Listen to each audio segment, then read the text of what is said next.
Mais je croyais avoir entendu que la firme Barrick Gold avait décidé de porter l'affaire devant un tribunal international basé quelque part aux États-Unis ou en Europe et que ce tribunal allait forcer le Mali à laisser Barrick Gold continuer à récupérer l'or du Mali pour aller le vendre plus cher et empocher la plus large marge bénéficiaire.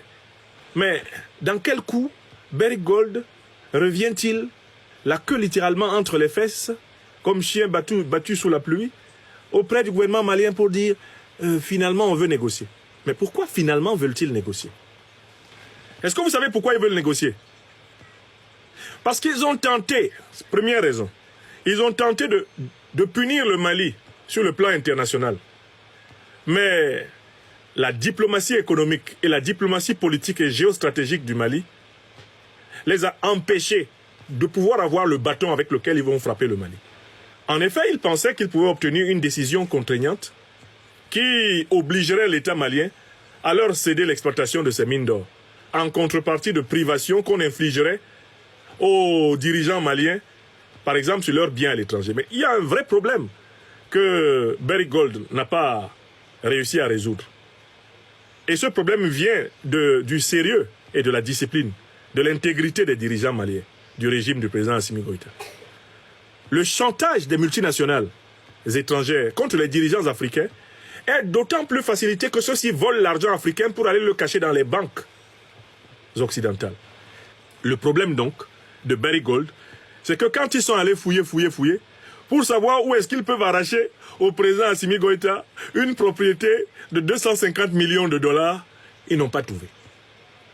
Ils ont dit, bon, on va essayer de chercher. Est-ce qu'il n'y a pas un endroit où on peut trouver... Est-ce que l'un des généraux de l'armée là ne possède pas une villa, mettons même 15, 20 millions, quelque part? Ils n'ont pas trouvé. Ils ont dit, mais comment on va faire pour les saisir? On va saisir quoi? Qu'est-ce qu'on va saisir qui vaut 250 millions de dollars si le juge de notre tribunal les condamne?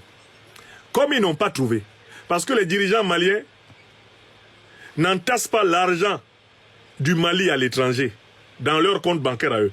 Le président Assimi Goïta, là, il ne vient pas garder son argent en Suisse, son argent est au Mali là-bas. Comme ils n'en ont pas eu, voilà pourquoi ils reviennent négocier. Deuxième raison.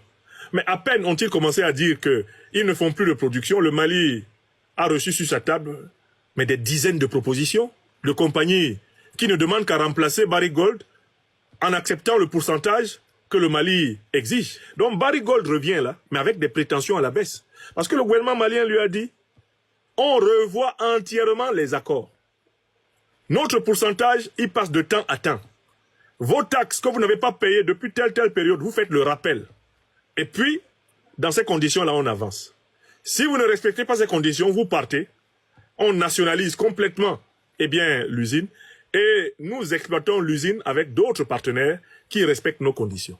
Donc, en fait, vous devez noter que Barrick Gold vient de connaître donc une défaite. C'est une défaite tactique. C'est une défaite dans le terrain de la négociation. Quand tu as voulu jouer au dur et que tu as perdu, quand tu reviens, tu es obligé d'être mou. Mais attention, quand ils reviennent comme ça, il ne faut jamais oublier que les néocolons et les impérialistes ont la rancune tenace. Ce retour, si jamais il devait avoir lieu, ne doit jamais plus s'accompagner de confiance. Et moi, je serais pour une diversification du portefeuille de l'exploitation de l'or malien. Et il ne faut pas laisser Barrick Gold continuer à avoir un certain monopole dans certaines zones. Il faut lui réduire, lui couper le croupion. Il ne faut pas laisser une compagnie avoir un monopole. Le monopole doit progressivement être celui de l'État malien.